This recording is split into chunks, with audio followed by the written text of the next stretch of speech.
बदायूं में 2 बच्चों का गला काट दिया। इसके पहले अजमेर में गला काट दिया था, महाराष्ट्र के कोल्हापुर में भी गला काटा गया था। इसके पहले संदेश खाली में बहन बेटियों को ले जाके बलात्कार किया जा रहा था। हर हफ्ते कोई ना कोई घटना आती है, कहीं पत्थरबाजी की घटना आती है, कहीं गला काटने की घटना आती है, कहीं पे लफ्ज़ जिहाद की घटना आती है। और ये घटनाओं पे चर्चा होती है, तू मैं होता है, आरोप प्रत्यारोप होता है, नूरा कुश्ती होती है, बतौलेबाजी होती है, बहुत गंभीर घटना होती है तो टीवी पे डिबेट भी हो जाती है। और फिर दूसरी घटना आती है, लोग पुरानी घटना को भूल के नई घटना पे चला जाते हैं। कभी इसके मूल कारण पे चर्चा नहीं हो रही है। अरे भैया, जब अगर ऐसा स्कूल है जो दूसरे रिलीजन के प्रति नफरत सिखा रहा है, जब तक वो स्कूल चलता रहेगा तो आपसी प्रेम कैसे बढ़ेगा, भाईचारा कैसे बढ़ेगा? जब तक भारत के सभी स्कूलों में वसुधैव कुटुंबकम नहीं पढ़ाया जाएगा, भारत के सभी स्कूलों में सर्वमंगल मांगल्य नहीं पढ़ाया जाएगा, भारत के सभी स्कूलों में नारी तू नारायणी नहीं पढ़ाया जाएगा, भारत के सभी स्कूलों में अष्टांग योग नहीं पढ़ाया जाएगा, यम नियम नहीं पढ़ाया जाएगा, आसन प्राणायाम नहीं पढ़ाया जाएगा, ब्रह्मचर्य के बारे में नहीं पढ़ाया जाएगा, भारत के सभी स्कूलों में इंद्रिय नियंत्रण नहीं सिखाया जाएगा, तो फिर आपस में भाईचारा कैसे आएगा? लोग शांति से कैसे रहेंगे? स्वाभाविक सी बात है। व्यवहार इस बात पर नहीं डिपेंड करता है कि बच्चा बचपन में आंखों से क्या देखता है, कान से क्या सुनता है, मुंह से क्या भोजन करता है। अगर कोई बच्चा बचपन से ही मारकाट देख रहा है, कभी बकरी का गला काटता हुआ देख रहा है, कभी वो भैंस का गला काटता हुआ देख रहा है, कभी जो है वो मुर्गे का गला काटता हुआ देख रहा है, कभी ऊंट का गला काटता हुआ देख रहा है, रोज वो देख रहा है गला कट रहा है, गला कट रहा है, गला काट रहा है, तो उसके अंदर प्रेम और भारतीय संस्कृति कैसे आएगी?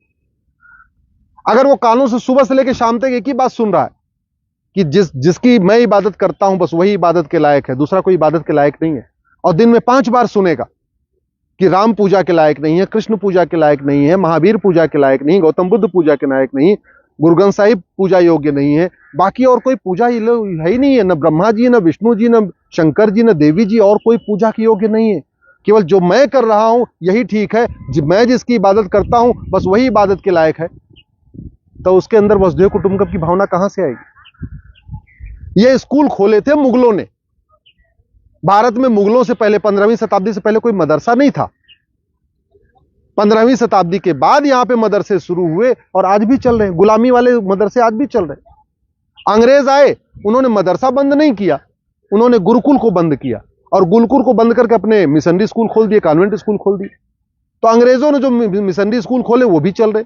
तो कहने को देश आजाद हो गया, शिक्षा हमारी गुलामी वाली, वही गुलामी वाली मदरसा शिक्षा व्यवस्था, वही गुलामी वाली कॉन्वेंट स्कूल सिस्टम का मिशनरी स्कूल व्यवस्था वो चल रहा है।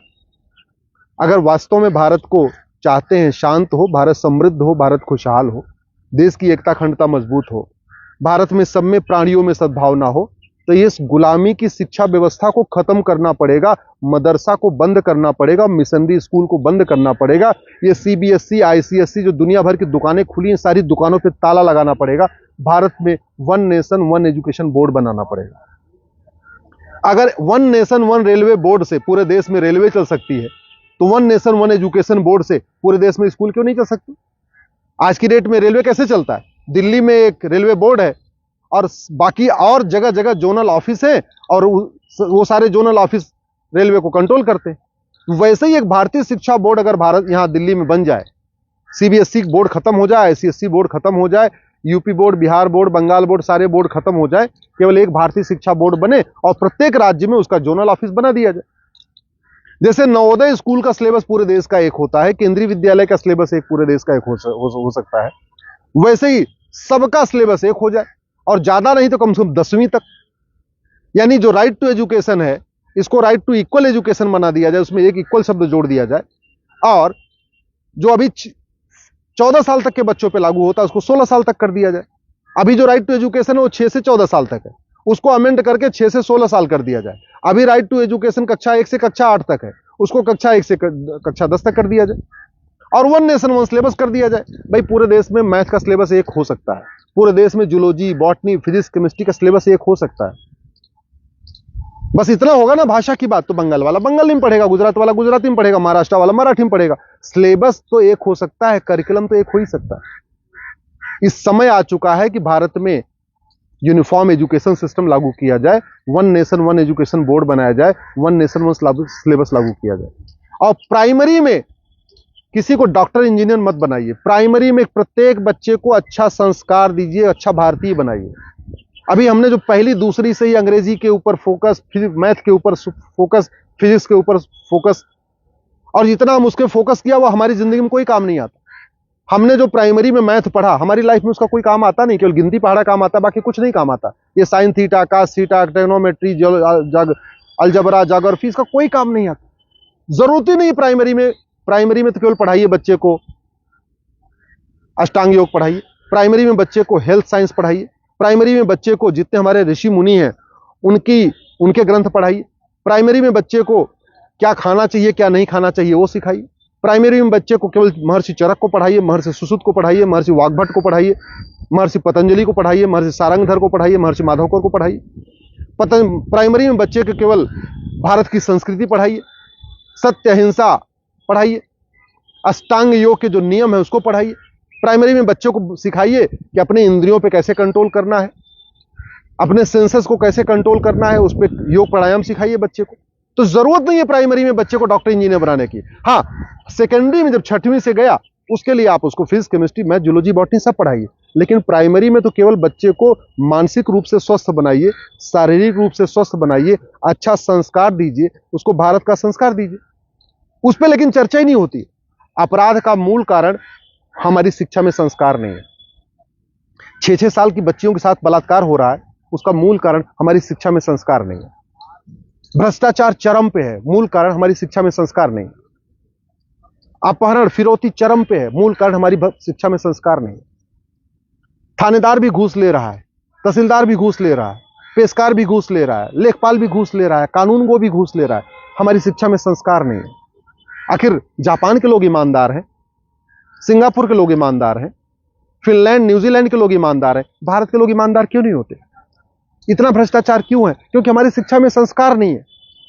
और मुझे समझ में नहीं आ रहा कि हिंदी पढ़ाने के लिए प्राइवेट किताब क्यों पढ़ा रहे हैं। अरे रामचरितमानस पढ़ाओ ना भैया, हिंदी में है, बच्चा हिंदी भी सीखेगा, भगवान राम का चरित्र भी सीखेगा, राम लक्ष्मण के चरित्र को सीखेगा, भारत के चरित्र को सीखेगा।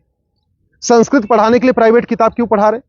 हमारे वेद संस्कृत में है, संस्कृत पढ़ाओ, बच्चा वेद भी सीखेगा, वेद की ऋचाएं भी सीखेगा, भारत की संस्कृति भी सीखेगा। अगर अंग्रेजी पढ़ाना भी है तो उसमें प्राइवेट किताब क्यों पढ़ा रहे?